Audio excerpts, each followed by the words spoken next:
Pudding Pals podcast, where the proof is in the pudding, and this pudding is thick. Hi, pals. Hello. Today on the couch we have Alexxa, Deanna, myself, Danielle, Jordyn, Rachel, and Heather. And we're back in school, guys. Aren't you so happy? Thank God. I kind of feel survived, like ladies. summer flew by though, no? Yeah. Way too quick. How was everyone's first week? Way too quick. Oh, well, so I have a good story. First week was okay. First day, our guest that we're gonna be talking to, one of her posts is about thriving in the first week of school. Did you thrive? We did not thrive. We survived. We did not thrive. Our school has a new principal, as you guys know. And the very first day of school, one of my boys was supposed to go home with a friend's mom. That mom happens to be the president of the PFA. Oh. And they were gonna meet me at the fundraiser that our whole school was at, which I don't think, That's a whole other story. that's a different story.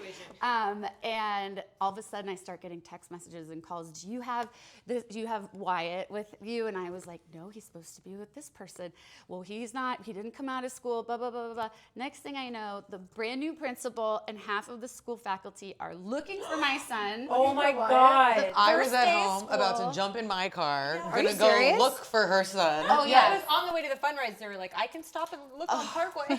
I was dying. And then I get a phone call. My kids have Gizmo watches. They're not ready for phones yet, but I get a phone call from one of their Gizmo watches. And it was actually the other kid's watch. Okay. And he was like, Mom, where are you? And I said, where are you? He said, I'm home. And I said, you're supposed to go home with this person. And he goes, oh, I forgot. Oh, he walked home? He walked home. He from did the right school. thing. He walked home. forgot him. He thought I forgot him. Okay. By the way, I've never forgotten him. I have forgotten his brother once. I've never forgotten him. And then the next day was back to school night, and I went up to the new principal, who is lovely, by the You're way. like, I'm Wyatt's mom. I did. I was like, I'm Wyatt's mom. I heard. She was like, oh yeah, I know all She's about like the it. Amber Alert. Yeah. I heard you leave your kids every once in a while. So that was our first day. Well, Heather, Yeah. onwards and upwards Yes. from here. Well, I'm That's- glad it can only we go found him. We found him. He was found him. alive. He He's thrived. Actually, really smart. I know. That's what I said. Like he's safe. I'm He was happy that he totally did the right thing. Exactly. So I'm not responsible. happy the principal knows him by first name It's already, okay. but You know, it's okay. He's safe and it's all good. Well, guys, today we've got a very special guest. Someone is about to make all our school years a little less stressful. You may know her from Instagram as school counselor mama, Amy Miller. She's here to give us the kind of advice we all wish was in the parent handbook that somehow never came home with our kids. Yeah, I never got one. We need it, and she's here, and I have a feeling our year's about to get a whole lot easier. Yeah, she's a licensed school counselor and also a mom herself. So let's bring her in. Yay. Let's do it. Welcome to the Pudding Pals podcast. Hi, Amy. Thank you Hi. for joining us today. Thank you so much for having me. I'm shocked I got 6 out of 9 of you. Yeah, That's a lot. That's a pretty good amount. I'm going to introduce you to everyone on the couch today. This is Alexxa. Hi. Deanna. Hi. Danielle. Hi. And I'm Jordyn. This is Rachel. And this is Heather. Hi. Amy, we're so excited to have you here, especially because it's the beginning of the school year. And I give you a ton of credit because I know I especially rely on my children's school counselor a ton for my older son. And I really admire and respect what an intricate role you play in every school year. I wanted to ask you, how can parents better partner with school counselors in the beginning of the year? You know, that's a great question. I think that no matter what you do in regards to like reaching out and just asking how you can help or how you can be a part of like volunteering and things like that, it's always welcomed. Like, you know, whenever a parent calls me and asks if they can come in and help or volunteer in any way, I'm always really grateful to have them and to have that help and that support. And I also appreciate like a really, like sometimes parents like to give their school counselor and the teacher like a heads up about certain things in regards to like behavior or something important that happened over the summer, maybe like a death in the family, or maybe there was a divorce that happened, like having sort of like a heads up in regards to that kind of stuff, just so we know how best to support your kid is helpful. I would emphasize that like you are never doing too much in regards to advocating for your child. Like if there is something you think that these adults who literally spend hours a day with your kid need to know, it's always welcome information. What do you see as the biggest struggle when kids come off of summer and start the school year? It's probably a lot. Well, yeah, I think it's the same as adults, right? It's getting back into that routine. So we're all pretty much in summer mode where we're like going to the pool and we're sleeping in and we're eating when we want. And then when the school year starts, we have to get back into waking up early and, my mornings are chaos. I'm sure you can relate, like trying to find shoes and backpacks and all that. And it's just getting back into that routine. It can be really difficult for kids and for parents.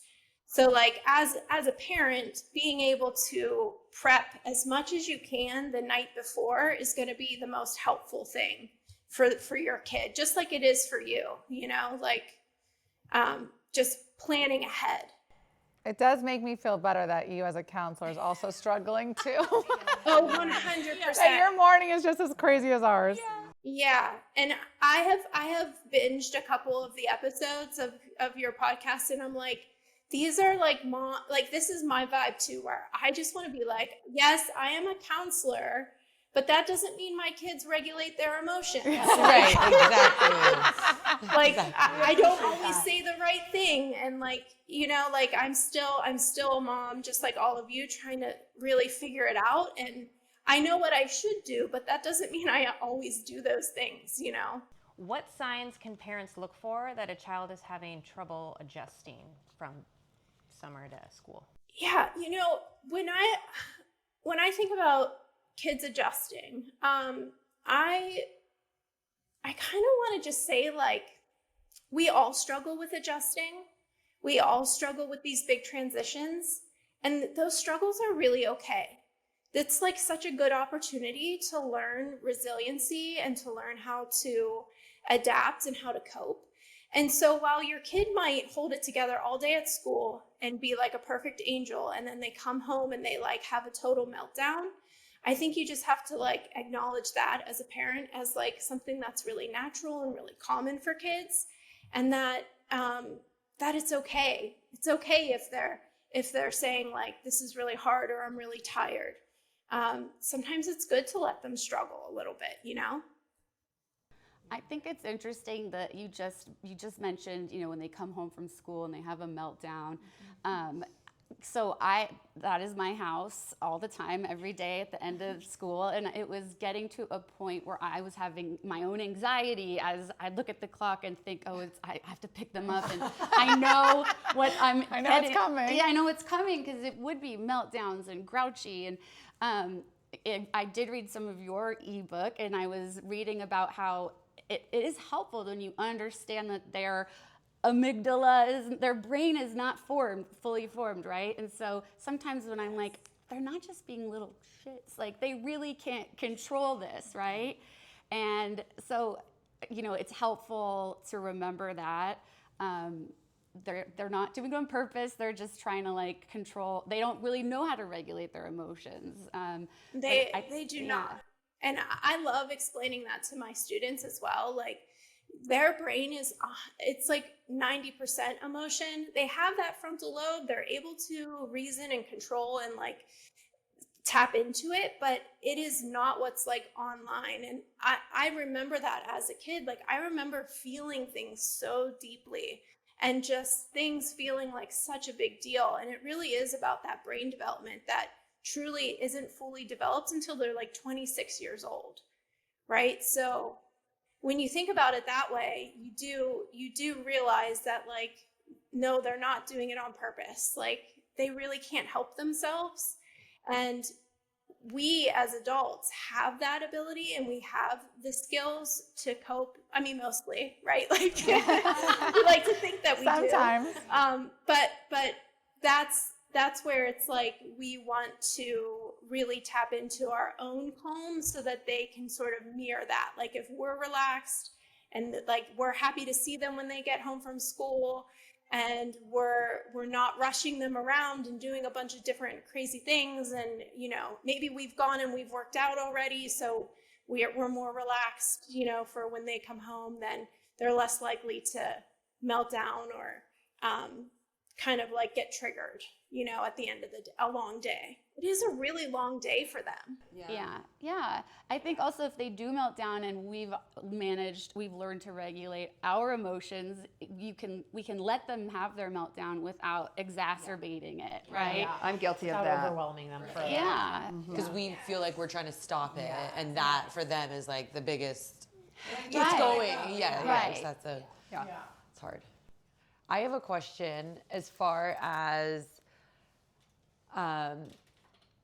like, how would you best support a student that was either like having a hard time in school or having a hard time with, like, I'll say my son, he is dyslexic, so he gets pulled out of class, like he's in 4th grade, his main class, to do all his small reading groups. Well, for him, he's also ADHD, so very emotionally driven.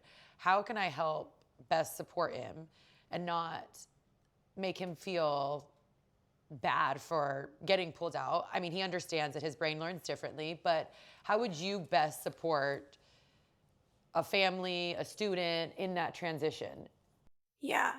I love that you said, like, you've already talked with him about how his brain works differently, because that's a big part of it. It's not that, like, kiddos can't learn, it's that we as adults have to figure out how to teach them the way that their brain learns. So I even tell that to kids. I say to them, like, this is a test, so I know if I'm teaching you the way that your brain works, and we have to do things this way so that we as adults know that we're supporting you to the best of your ability. Does your kiddo feel bad about being pulled out? Do they talk about, like, feeling Definitely. embarrassed? Or? Yes. Like, why am I the only one in my class doing this? So-and-so's in there and all they're doing is crying. That, another student, that's what I had to explain to him. Like, maybe that other kid just has a harder time leaving their family, because I have zero idea who this kid is or what their circumstances are. But he just then, I feel like, almost categorized himself as, well, if these kids are all behaving this way, like, then what am I doing that's making me get pulled in here? Because obviously it's something that no one else is like doing. Feeling like there's something wrong with him or something like that. Yes, feeling different, feeling like, yes, why am I the only one that is getting pulled out? Why am I the only one that has to go to these small reading groups? Why am I the only one? And or once he's already in the groups is, well, these other kids look like this and behave like this. Like, I don't do that. Why am I? Yeah, and I guess too, it's about teaching empathy, right? And like acknowledging that, like, his needs are different, and being different is okay. And I know in my building, at least, like, there are so many kids pulled out for so many different reasons, going in so many different directions, that when a kiddo says, like, I'm the only one, like, that's just absolutely not true. There are so many kids doing so many different things, whether they're going with the ESL teacher, or they're going for reading support or math support, or they're coming with me, or whatever it might be. Like, kids are going in all different directions because there are different needs. And if we just did the same thing for every kid, that wouldn't be good either, Has anyone ever made him feel that way, Alexxa? Or, like, has any kid in class said, like, I know he's internalizing it, but nobody's... He's a Scorpio, so usually they create their own problems. Excuse me. Agree or not agree? You agree. Speaking of that, like, self-internalizing, do you see a lot of, like, well, what grades are you supporting? So I am in an elementary school, like the same elementary school I went to as a kid. So it's kindergarten through 4th grade. We, you're in the same boat as all of us. Yeah, mental health. Like I actually went to an orientation because my daughter just started TK. I have a 1st grader also, but we did the TK, and she was saying, our counselor was like, I had to do a lot of like suicide, like prevention.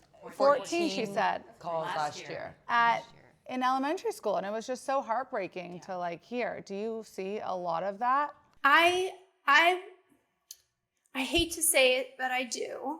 And some years are worse than others. And some of it has to do with kids who just hear those phrases like, and say them like off the cuff and don't actually mean what they say. And then other times it's for sure a cry for help.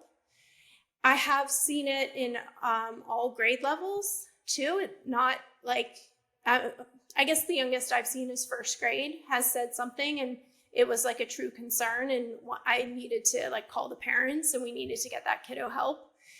Yeah, it's really sad. It's more or less, I would say, like a way for kids to say, I feel really bad right now, and I don't know how else to explain to you how bad I feel.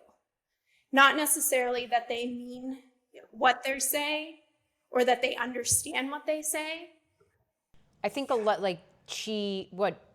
what's it also based on is that questionnaire they're getting when a parent or they realize a student needs the help, and how they're answering. You know, my son last year suffered from severe anxiety due to health issues, but how he answered the questions and how he felt was very dark, but that at least there was still support that lit up that red flag to be like, oh, he needs further support. So do you use, when you first see a student, do you use for kind of a baseline to see where they're at, depression or anxiety or what they need, a questionnaire kind of like that, where you're kind of trying to see where the student's at?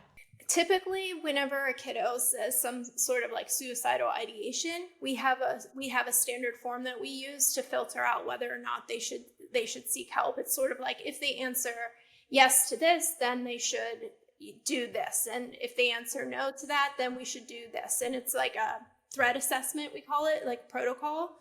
But otherwise, I just have a very simple, like in my classroom, I have a very simple graph that's like labeled 1 through 10, and it's based off of the weather. So kiddos will see like the 1 is like a sunshine and 10 is like a tornado. And so, and like everything in between there. So I sometimes have them rate how they're feeling in regards to the weather. And I'll be honest with them, like, I'm a 3, I'm a little bit cloudy today, like not feeling my best either, you know? And it's a good tool. It works well, especially with that age. Yeah. Right. How do you know then, because my 6-year-old, he's been saying, not a lot, but he'll say like, I want to die. Like we went to Magic Mountain the other day and he's like, I'm going to die today. And I'm like, what are you talking about? And at what point should you be concerned? I know he watches a lot of YouTube, which we're taking back that we're at school, but like, when are you concerned? I am a big component of honesty, right? Like in regards to saying to your kiddo, like, this is serious what you're saying. And when you say something like this, it makes people uncomfortable and worried. And there is nothing more permanent than what you're talking about. So I often just try to explain to kids the gravity of their words and ask them if they understand even what they're saying, because often they don't, you know? So it can be, that can be a little like eye-opening to them, to be spoken to that way, like really frankly by an adult, and like your face will change and your tone will change. And so they'll be like, oh, like mom really means this. Yeah, I was like, don't say that. That's not something you say out loud. You know, I just don't want to like, I'm hoping I'm saying the right thing, because I'm like, Easton, we don't talk like that. We don't say that. But the difference is Exactly. she explained, Yeah, the whole, like why you don't, and not just telling what to do. Yeah, and I didn't think it was appropriate. Sorry. I was gonna say we were walking into Magic Mountain, so I didn't want to like pull him aside and have that conversation there, which I should have at home. But yes, I do need to explain that those are big words he's saying. Yeah, I don't think they realize how much Because weight their they're words. video games. It's all their video Exactly. games. So annoying. But that's honestly when they come to my house and they start talking like that, I tell them, I'm like, it's not funny. It's not funny to try and shoot someone. It's not funny to kill them because this is what that means. And Explaining it to them. Yeah, explaining it to them and them really understanding like the depth of that. In some families, you know, they do lose someone and they're not laughing about it and they feel like this. It is tricky. The video games make it really hard for them to understand. Like, you don't just say, I'm going to kill you to a friend. Right. Like, do we tell our kids it's a bad word? You can't say kill, you can't say die. I do. I say That's that, but not they allowed keep to be saying talked it. about But in you my say home. why, because that's also the point is once again, no, even us, we're not going to ever listen to someone that says don't Well, do they're that. probably not allowed to say it at school. No, they're not allowed to say it at school. And so they do listen. just They not to listen. us. That's the thing. Yeah. Like they know it's wrong because they're not saying it at school. Because if they were saying it at school, you would have gone. So the that's call. what I'm But I saying. still like, don't think that they understand They the don't why. understand. Because the why, now we know obviously how to explain the why, because that is really hard and confusing. And it is playful, but they do need to know the depth of what they're is saying. what you're saying. Words have weight, and you need to know what your weight So is. back to like mental health. How do you see like the early, or how do parents see like the warning signs of like kids being bullied or like self-isolation, you know, they're eating alone in the lunch shelter, or, you know, not just by like, who'd you play with? No one. Because like, you know, sometimes I'm like, no, did you actually play with no one, or did you play? He's like, no, I played with people. But it's like, what'd you do today? Nothing, you know? Yeah. But what's like, how do you know like the early signs of like, your child's getting if your bullied. child's getting bullied, if they're not, you know, telling you? Or how do you know if your child is the bully? Yes. Yes. Yes, that's a good one. Both of those questions, yeah. That's a good question, how to know if they are the bully. Often I think the word like bullying is thrown around a lot, and people call a little bit of everything bullying. So I often explain to my students that we have disagreements with one another. Someone likes SpongeBob, someone likes Bluey. You don't agree that one is better than the other, right? And so you have a disagreement. Then there are times whenever people are rude and they say or they do something to hurt your body or your feelings, and they don't do it on purpose. It just comes out and they do it by accident. And maybe it happens every once in a while, more often than you would like, but it's just rude. It's not necessarily bullying.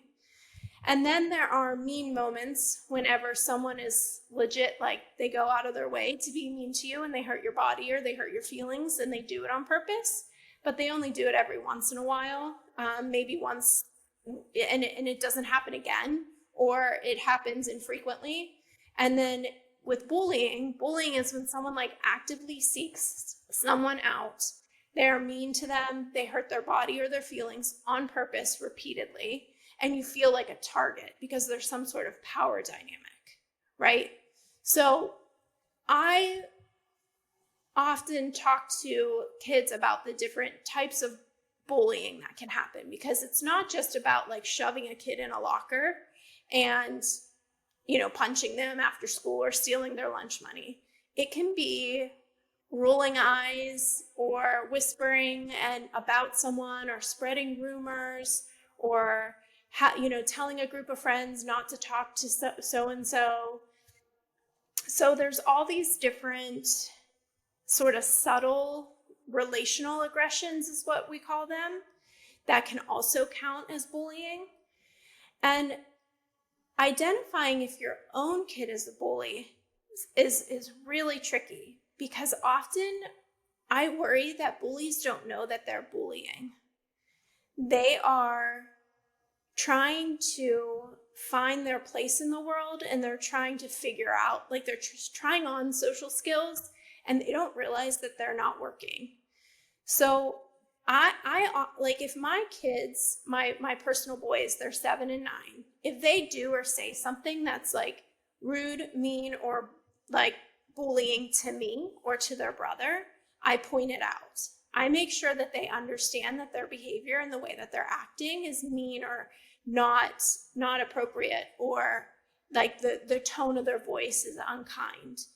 And so I think you will sort of see it at home if your kiddo is acting that way. And I would I would try to squash it as soon as possible if you see those types of behaviors. But I really truly believe that some kids don't know that they're being a bully, that they don't understand. And when I talk about that relational aggression too, when I first started teaching about it, we called it girl bullying, but really it happens with boys as well. Like the boys are rolling their eyes at each other. The boys are excluding so-and-so from playing football on the playground, and they're you know, like it's not just the girls who do that kind of stuff. Yeah. Move away, get off, like, you know.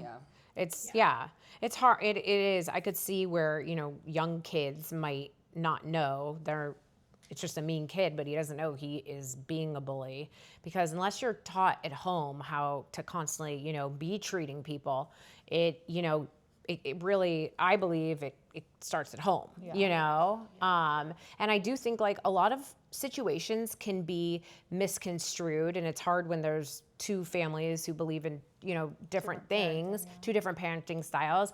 I know my son was in a situation playing kickball last year at school, and it was construed as like he was being mean or bully or something, and it's just, you know, sometimes it's just boys being boys and wanting to win and just being little assholes occasionally, you know, and taking things too seriously, you know. And so in those situations, it's not bullying and to me, but it's just it's a very hard line. It is, because those kids probably get in so many little arguments and disagreements all day long that we don't see because we're not there. You know what I mean? Like, kind of like some of it normal childhood development, you know, like there's social stuff that's happening that if a parent happens to walk by, they're like, oh my God, this is bullying. Like, how do you know not to get too involved, you know? Well, and that's why I wanted to start by like clarifying what bullying actually is. Like sometimes kids are just mean. Right. Yeah. And it's not bullying well, like we have a group of boys that they all are friends and they love each other, but they also kind of, the way I hear them talk to each other sometimes, I'm like, you guys but they are love friends. each other. Yeah. Right. They don't even carry any weight, really. Exactly. And so that's a clear example of like, you know, they're rude, but it's sort of how they socialize at this point, you know, 9-year-old boys. And I have twin 9-year-old boys, so I see it just between the two of them sometimes also. I think what you pointed out earlier is it is important and helpful to understand the differentiation between what you explained. And then something you also mentioned in your ebook. Sorry, I'm a nerd. I read everything. But you talked about like communication. I think can help in a lot of these instances too. Communicating with your child, communicating with the school counselor, so that school counselor can then communicate with the other child's family.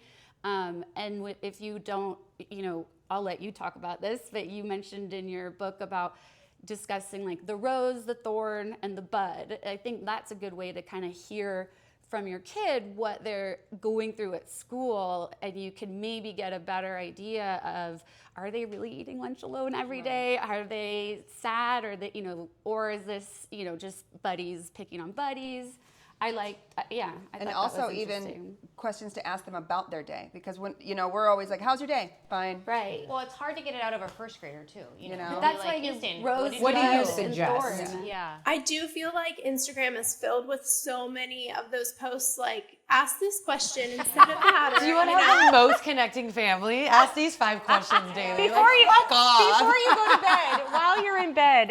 Well, and I truly am in the camp of, it's not about like what you say, but it's about when you say it, if you're going to get an answer. Like when that kiddo comes home from school, they're exhausted, they're emotionally drained, their social battery is down, just like ours would be if we were, you know, socializing all day like they are. And it's best to wait until maybe you're, you know, in the car, or my favorite time is right before bed. I feel like my kiddos, even though like I don't want to drag bedtime on any longer than it needs to be because it's often a nightmare, I just noticed that whenever my 7-year-old is like, Mommy, will you lay with me?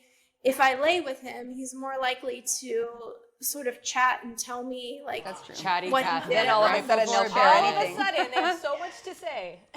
They do, but that's really the best time. Can I tell you something? I'm like, sure, tell me. He's like, can I tell you something? I'm like, tell me. Anything to not go to bed. Yeah. That's a good idea.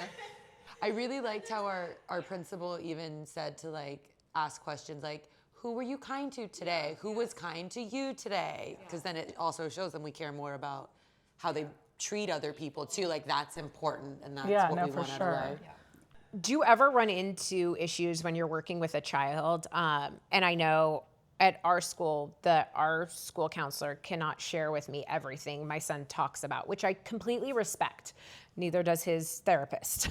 What do you mean? But they have rules too. But do you ever, I imagine there's some parents, just knowing in the community we're in, and that want to know, well, he's not talking to me. What's he saying to you? I have to know. It's my kid. And do you ever get into sticky situations? Well, there is confidentiality between me and kids. But I feel strongly that like I'm on a team with you as a mom and you as a dad, and I am the adult in that relationship. And I tell students, this is a good thing that we should tell your parents. So I don't, there are some kids who literally come to see me every day just to like, they like come up with stuff like, I had a little girl tell me that her snail died. And I was like, you had a pet snail? My family didn't know, but yeah. 2 years. And I was like, I don't know how big of a deal this is. And it was more of like a bid for connection, So I don't like go and call her mom and say, oh, she was so upset about the snail. And I just knew she wanted to connect. Now, her mom is well aware that she comes and sees me at least once a week, if not every day. If her teacher would let her, she'll come every day. And so I talk more about that, and so, but that's because I'm a partner with parents, and I truly feel that like there are things that as adults, like we are entitled to talk about. And yes, your kiddo's entitled to privacy, but when we're really trying to do what's best for that kid, we need to talk about what's going on with them. And there's like this saying, it's like, unless you're hurting yourself, someone's being hurt, or you're going to hurt someone, I keep everything private. And while that's true, I still think like especially at my grade level, K through 4, I think that it's important to loop the parents in. And I'm okay with a parent calling me up and saying, I heard they came to see you. Is there anything I should be aware of? And then I share with them to a certain level, I give them the gist. Maybe I don't give all the details and like the specifics. But when there's like friendship problems going on, like if your kiddo's like saying so-and-so is doing this and doing that, and like it's really hard to connect the dots when kids talk. They're all over the place. There's 9 of us and 20 kids. The stories never really line up. There's always something always missing. It's crazy. So it's like maybe like you're hearing one thing, I'm hearing another, and like we can like compare notes is how I see it, So I welcome a parent phone call whenever there's like a real concern. And I do reach out. How I filter it is I think if my kid was talking to an adult at school and they were saying this, would I want to know? And then I call home. I often tell the kid I'm going to. Yeah, they always, I know in my situation as well, she says, may I share this with your mom, and I very much appreciate that. There's some things he wants to keep between them. He trusts her so much, which I am grateful for, but there's some things he allows to be shared with me, and I also appreciate that. I have a question. What if you have like a family or student, and let's just say like there is behavioral problems and it gets deeper, talks to you.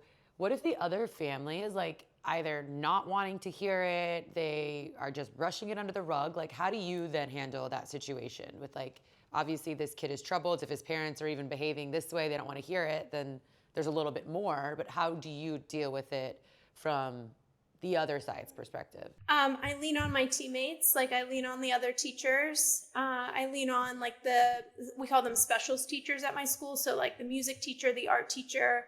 If there's an incident that happens in more than one place, I ask that the art teacher, send an email home, and then they're hearing it from more than one adult. So they're not just like, oh, the counselor, she's like, so, woo woo, and she's just trying to make a big deal out of nothing. Right. So I lean on support from other adults in the building to try to do what's best for that kid, because that's like our philosophy at my school is we just always talk about doing what's best for kids and doing for that child as if they were your own. And so I would want someone to, make a big deal about something that they felt like was a big deal as a professional. I mean, again, I'm in education, so of course I trust the educators at my children's school, and I would never like refuse that information. But I know for some people, they have just like a bad taste in their mouth about school, like they had a bad experience, and so they don't necessarily trust what comes from the school. For this particular person, I find it to be more of like adults in general. Like they don't trust any kind of adult, and it could be because maybe the adults in their life aren't that present. So then it's like behavioral problems that then relate to like going back to my son, and I will step in, and then now this child is giving me side eye every time I pass him, that I'm like, okay, well, we've already tried to handle it through the school. Your parents are obviously not cooperating. How do I teach my son, okay, we've tried with this child, let's just kind of leave him alone without also, excluding that child from everything. Like, I think I'm just having a hard time finding that balance. And I know that what the right thing to do is obviously always show this kid kindness, but like this kid is a real fucking asshole. So we tried the nice way. Like, how else can I do this? And like, I bet I don't know who you're talking about, yeah, but I you know imagine who I'm like, talking about. Okay, maybe, well, I as a counselor too, how do you handle when the parents of I'm saying perpetrator, even though I know Problem. that's not Let's call it problem. the problem child are just like they have blinders on, or they're naturally antagonistic. They don't want to hear it.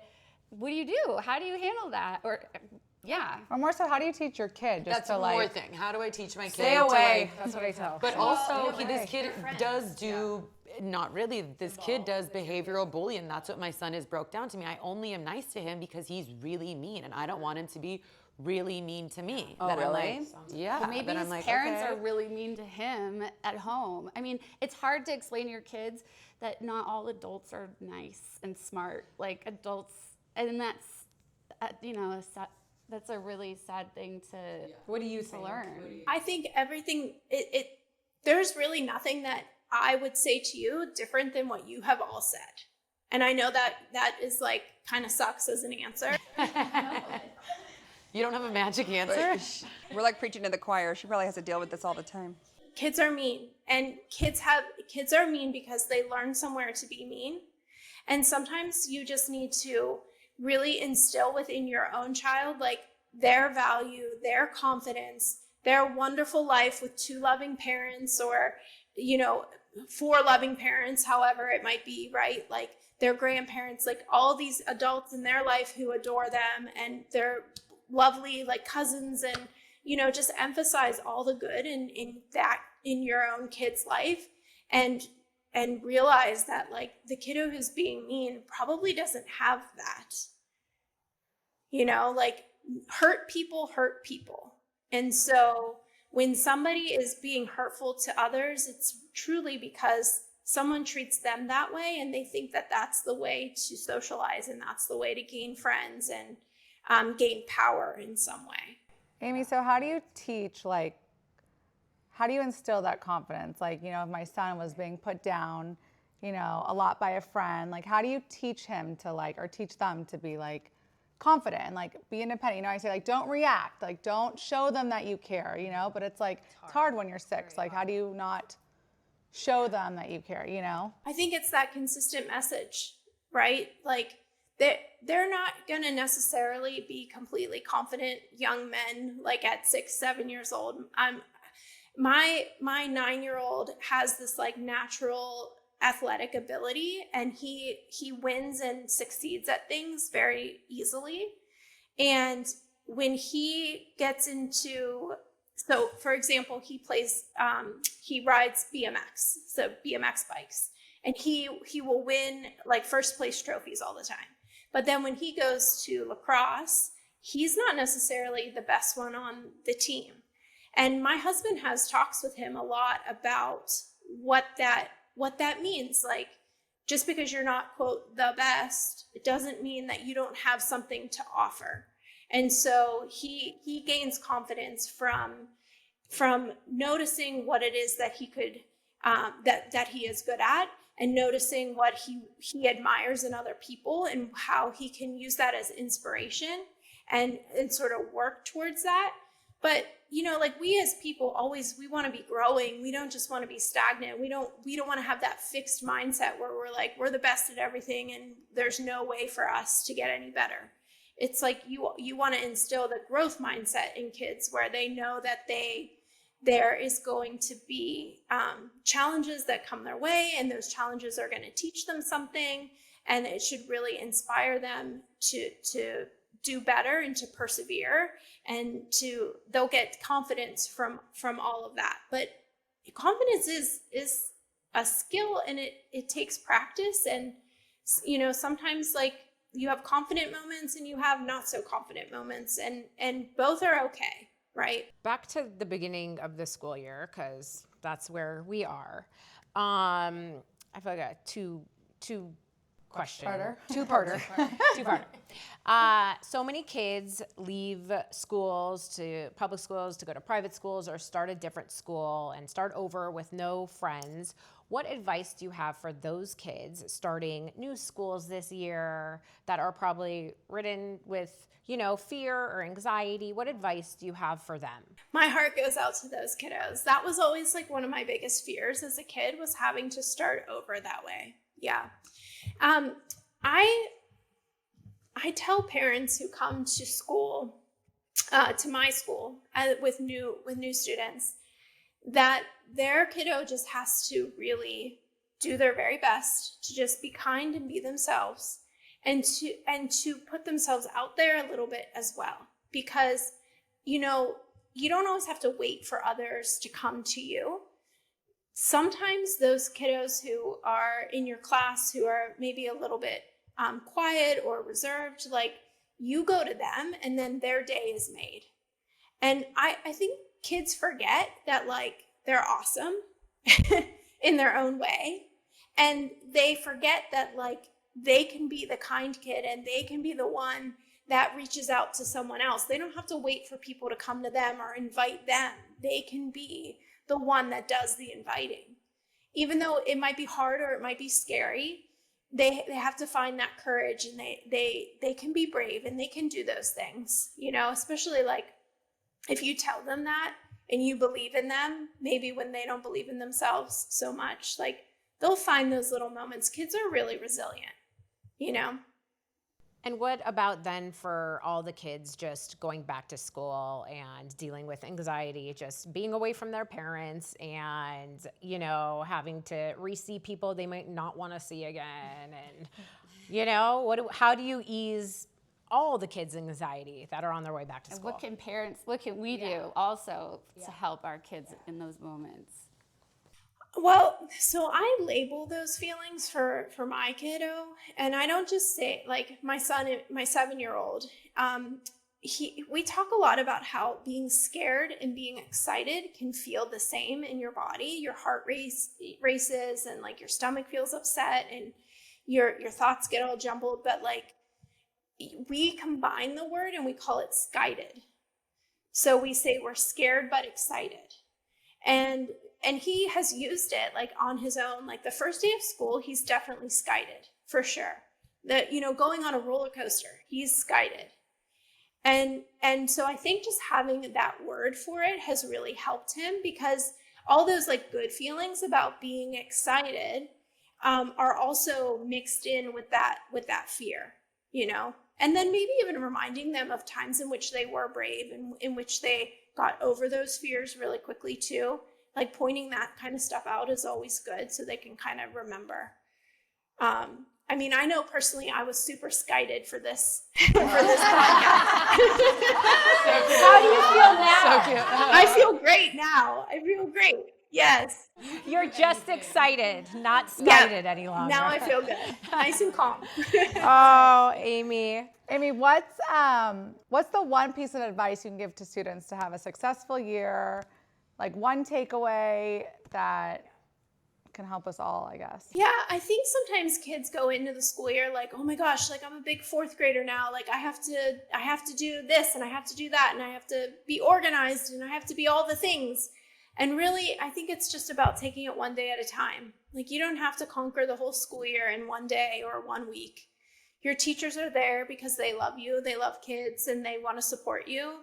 And they're going to help you. And there's always room for growth too. Like, I think that's what's important. Like going into a new grade level, you're still sort of the old grade level and it's okay. You're going to grow as the year goes on.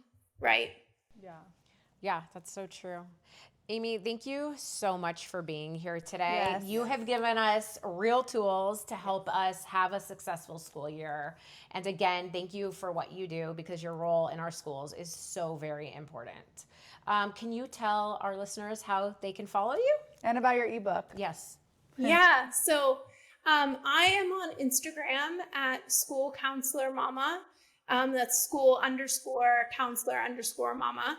And I have an ebook. It's called Calm Minds, Happy Homes. It's all about teaching adults how to regulate their emotions and then giving them the tools to regulate their children's emotions. I have the Calm app. I got it. And it's all about co-regulating. So I like to give updates to the ebook for free. So like once you purchase it, and if I go in and I like to add some of my resources, I sell my lesson plans and do different counseling stuff on Teachers Pay Teachers. And so that's a website that I use. And so I'll add it to the ebook and I'll send it out to anybody who's bought it for free. I'll just update it. Amazing. Well, thank you so much. Yes, Thank you for having me. This was really fun. Thank you. We'll talk to you soon. Thank you, Amy. Okay, thanks. Bye. Well, guys, that was such a great episode. So much great information for us to take away from that. And She's a great counselor. Great counselor. Awesome. So cute. All right, well, let's play our game. Let's do it. Never have I ever. School counselor edition. I'm already done. Okay, just give me the question. Kind of. All right. Everything. Never have I ever forgotten it was picture day. Oh yeah. Have you? Oh yeah, I did. You have? I did too. You did too? Oh, like ever, yeah. Yeah, but it wasn't It's not like me, but I have. So it wasn't elementary school, it was my daughter's preschool, and they have 2 photo shoots a year. So I forgot about it, but I also was like, I already have I have a never Like do. the second day. Yeah, it's the second time. I was like, I'm good. Never have I ever sent my kid to school in mismatched socks. Oh, I have. I mean, they put on their own socks. Not Alexxa. Never have I ever pretended the bake sale was homemade. Miss Chili. Miss Wendy. Wendy? Did Wendy make it again? I'm never making shit for schools. Never have I ever dropped my kid off late and blamed traffic. Oh, I have. Oh. To an extracurricular, not to school. Yeah. Deanna's like, every day. Never have I ever signed the homework without actually checking it. My kids haven't had homework. Me too. Never have I ever completely forgotten it was Spirit Week. Oh, for sure. Oh, me too. Oh, Jordyn lost. Jordyn dared to do it. been a while. I know, spill the pudding. I'll spill the pudding. She always does. I know. Okay. Oh, mine is so good. What's your cringiest screen name or email address you ever had? Ew. I have a good one. StarUA@AOL.com. What is UA? It was the University of Maryland, but Star was because I thought it was going to be a Broadway star. You did? You did? I was like very big into acting and sing? plays. No, I can't. Wow. I mean, I was like, I would in have guessed that for you, a Broadway star. Mine was Deanna. there it is. What? You are? Deanna boobs. Oh my God. Mine was like, who Watching Mama X. Oh my God. And then X my Mine's confession. nothing compared to that. Well, you guys, another week down. We hope everyone enjoyed this episode. Thank if you. you did, like and subscribe to our YouTube, the Pretty Pals Podcast, and we'll see you guys next week. And have a good school year. Yes. Thank God the kids are in school. Yes. Cheers. Be nice to your counselor. Your teachers, we love your teachers. Teachers, counselors, school staff.